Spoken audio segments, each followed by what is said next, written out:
Salama daholo androany zany dia anao ampamoaka ny marina momba ny sueur de Turin, zany hoe le lamba lasaina fa namonosana an Jesosy tamin'izy maty de misy ina moa zany ratra sy retraretra, androany anao ampamoaka an'izy ka miangavy zany any Ngiadadozy Stéphane Faniry de miangavy koa any izy moa i Romile Davida katolika mba hijery an'ity vidéo ty. Raha ohatra ka sendra tsy mare antso zareo de mangavy anareo katolika rehetrretra sy mpanoa anazy zay laza fa potika tanteraka koto tamile débat, tena tsy rahita valy koto tamile débat de androany le izy aobeko mivaliny fa débile ny finoana fa lamba namonosana an Jesosy le sueur de Turin avoaka androany le izy. Nareo mantsy ny masalafatsika de zao nareo zany atao débat zany de atao zay akofina an'le ikoto à l'instant T, satria ikoto tsy amin'ny fotoana anaovana débat tsy letraretra mihitsy hoe iresaka miracle ny masiny Marie tany Fatima, iresaka ino Eucharistie tany Inde, iresaka ny ihany tsy mitratra an'izany koto fa tonga teo koto de ina moa zany par rapport amin'ny ina moa zany ny élément rehetrretra milaza fa ny existence an Jesosy historique indrindrandrindra fa hoe mandriamanitra azy zay no nentina teo fa zalany tondra document izy de tsipy amy koto aty amy tava amy koto le izy de lafa tsy mavita valy eo ny hoe koto de tonga de io fa resy, io fa tsy hitapoka, io fa la niangany akay ola tsy intelligent kory fa za tsy ohatry zany.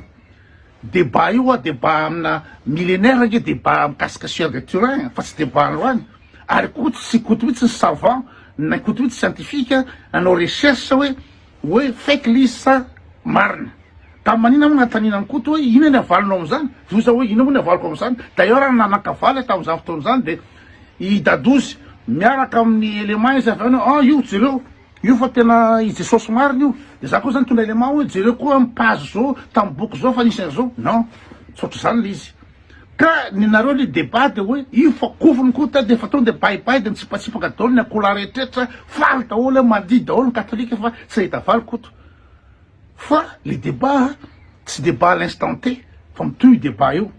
D'ailleurs ny le sueur de Turin anatin'ny firy ina moa zany firy taona nanaovan'ny manampahaizana scientifique recherche mikasika an'izy io ka androany zany amoka ampiseho ampibaribary amin'ny izy moa Stéphane Faniry zay admin ny page hoe fandarina mpinoana fa tena bado be izy raha mino fa le sueur de Turin de namonosana an Jesosy bado be débile be izy atreto mantsy de izy le bandy intelligent le naresiny koto tamy débat kay koto tsy sapoka fa avaoko androany ny ina moa zany le résultat ny recherche scientifique manaprofa débile ny zavatra iny ary izy tonga parazara ty amiko le document satria nisy olona zany na ina moa zany nanamboatra ny sariny Jesosy tamin'ny intelligence artificielle nanontany amin'ny intelligence artificielle le olona hoe ohatrohatra ny ahoana ny endriky Jesosy de navoaka l'izy de nisany amin'ny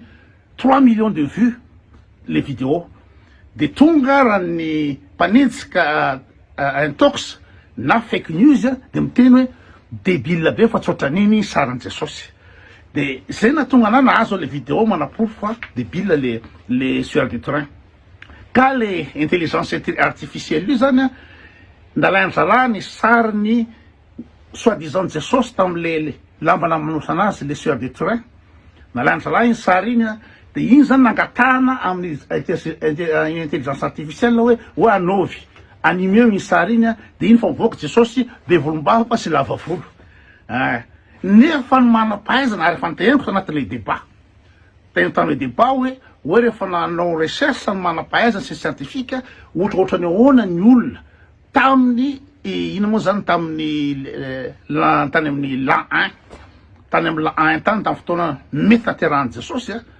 ny olona manodidina ny renirano Jordana na teo an-komborana na indrindrandrindra zany ohatra ny siège ny nisan'i Jesosy teo Cafarnaum teo amin'ny raha ina moa zany renirano Jordana de namoaka ny manampahaizana hoe ohatrohatr'izao ny tipan'i Jesosy. Tipan'i Jesosy de olona bazane a, ohatrohatranazy ny tipan'i Jesosy fa tsy européen be iny. Ka le sary am'le ino zany le seul de tyran de hita fa Jesosy a tsy lava ino moa zany tsy possible ny jiosy orthodoxe tam'izany andro zany la be volombava sy lava volo ary type européen be ohatran'iny. Efa tena zany tamin'ny débat fa tsy rahandralahy efa nylazany de maresy fa efa niteny an'izany hoe Jesosy tsy ohatran'iny raha ohatra teranisy maro Jesosy tsy ohatran'iny. De sao zany izy a de voapirofo am'ty vidéo ty. Io le vidéo jereo a ny madebile lesana ry dadozy monsieur intelligent manana connaissance lalina be mikasika ny baiboly sy ny fivavahana kristiana. Io izy io jereo.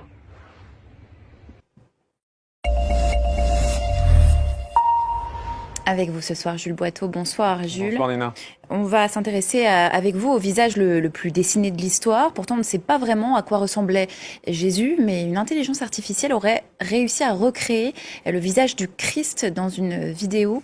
Oui, cette vidéo, la voici. On y voit le visage d'un homme jeune, souriant, le teint blanc de type plutôt caucasien, barbu et avec des cheveux longs. Voilà ce à quoi aurait ressemblé Jésus selon l'intelligence artificielle. Et cette vidéo, elle a été publiée sur le réseau social X par 7 internautes spécialisés dans les contenus disruptifs et elle a fait beaucoup de bruit, vous le voyez. Elle a été vue près de 3 millions de fois avec des repartages en cascade. Voici par exemple une autre publication qui reprend la même vidéo qui a été vue, elle, plus de 2 millions de fois. Mais alors cette représentation de Jésus, sur quoi se base-t-elle, Jules? Eh bien en réalité, cette vidéo du visage de Jésus n'est qu'une animation d'une autre image qui avait été, elle, générée en août dernier par le tabloïd britannique, le Daily Express, qui s'était amusé à demander à l'intelligence artificielle Midjourney de créer le visage du Christ. Comment ont-ils procédé? Eh bien, ils ont demandé à l'intelligence artificielle de créer un visage à partir du suaire de Turin. Le suaire de Turin, le voici, c'est une relique qui est conservée à la cathédrale de Turin. C'est un drap en lin de 4 mètres de long, considéré par certains croyants comme étant le linceul qui aurait recouvert le corps du Christ après sa crucifixion. Et il porte des marques de blessures compatible avec une crucifixion, notamment des traces de flagellation et, vous l'apercevez, la fameuse couronne d'épines. Et sur le plan historique, Jules, ce suaire de Turin, est-ce qu'on peut considérer que c'est une relique fiable pour représenter le visage de Jésus? En tout cas, c'est une relique qui fait débat depuis des décennies. Est-elle véridique? Est-ce un faux? Les scientifiques s'arrachent les cheveux depuis 50 ans pour tenter d'en affirmer ou d'en infirmer l'authenticité. L'expérience la plus connue date de 1988, date à laquelle l'Église autorise 3 scientifiques à procéder à une datation au carbone 14 et les conclusions sont implacables. Le suaire daterait du Moyen-Âge entre 1260 et 1390. Cela remet en cause l'authenticité du linceul. On pensait alors l'affaire réglée, mais l'étude est finalement remise en cause il y a quelques années en raison de certaines incohérences dans les données. Et donc, nouvelle étude en 2022, rebolote, mais cette fois avec une technologie au rayon X qui conclut, elle, que le tissu daterait de l'Antiquité, d'il y a 2000 ans environ. C'est donc compatible avec la période de la vie de Jésus établie par les historiens. Mais là encore, des doutes persistent puisque la technologie au rayon X n'est pas totalement viable selon le consensus scientifique. On ne sait donc pas encore vraiment si ce linceul existait à l'époque de Jésus et encore moins si c'est le tissu qui a recouvert le corps du Christ après la crucifixion. L'Église catholique refuse d'ailleurs elle-même de se prononcer sur le sujet. On a compris donc que le suaire de Turin ne pouvait pas encore être considéré comme une preuve irréfutable de l'image du Christ, mais cette nouvelle représentation est-elle au moins cohérente par rapport à ce à quoi ressemblaient les contemporains de Jésus? Eh bien, Pas vraiment, Nina, mais la question de la représentation de Jésus est aussi vieille que le christianisme, puisqu'il n'y a aucune description physique de Jésus dans les évangiles. L'iconographie de Jésus n'est donc qu'une question d'interprétation, et cette interprétation, eh bien, elle évolue au fur et à mesure des siècles. D'abord, au IIIe siècle, Jésus est représenté comme jeune et imberbe, comme le montre la fresque du Bon Pasteur dans les catacombes de Priscille à Rome.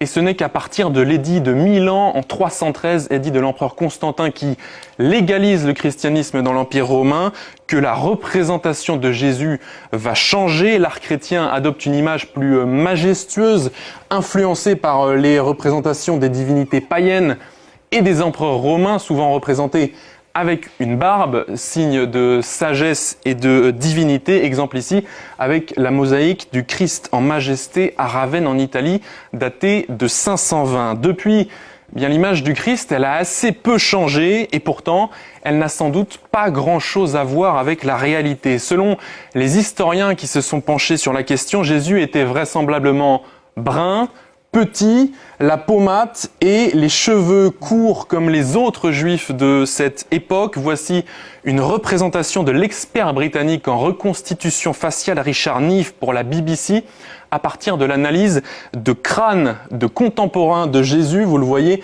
on est assez loin de la représentation que je vous montrais au début, mais sans preuve implacable. Tout cela relève encore de l'interprétation ou de la foi. Jules Boiteau, merci à vous pour ce cours d'histoire. Et c'est Hitanareo samy miaraka nahita fa manam-pahaizana ary tsisy afaka andaha any vidéo nandeha teo iny a fa le sueur de Turin de débile satria sarin'i Jesosy tsy ohatran'iny mihitsy sarin'i Jesosy raha ohatra nisy marina Jesosy fa ohatrany nataony manam-pahaizana iny le ohatrohatrana iny ny endrin'i Jesosy ny tokony ho izy. Raha ataony recherche tena hoe ny olona manao analyse ADN, manao tatasa carbone 14, manao analyse scientifique rehetrarehetra de ny créany iny. Fa le intox zany de iny la zany mino fa hoe Jesosy lava volo, be volombava de mijabaky ianao ry dadozy fa tsy la mihitsy ny hoe manana fahalalana sy hoe intelligent be mihoatra ny koto. Fa débile be zavatra in'olona na le fisoan'ny masiny Marie tany Fatima débile be, na le resaka historia Isetoana sy Fabius Josepha sy iza koa tamin'ny Talmud nijereko daholo zavatra zany fa tsy androany nanamprofonio fa débile be satria hoe misy soratra hoe Jesosy any amin'ny Talmud de midika fa nisy Jesosy ino moa zany Jesosy avy any Nazareta Andriamanitra izao tontolo zao mbola ho avy eto zany fa tirony alalo tiry dadozy de eritrereto tsara. Ilavy eny mafy indrindra io izy io.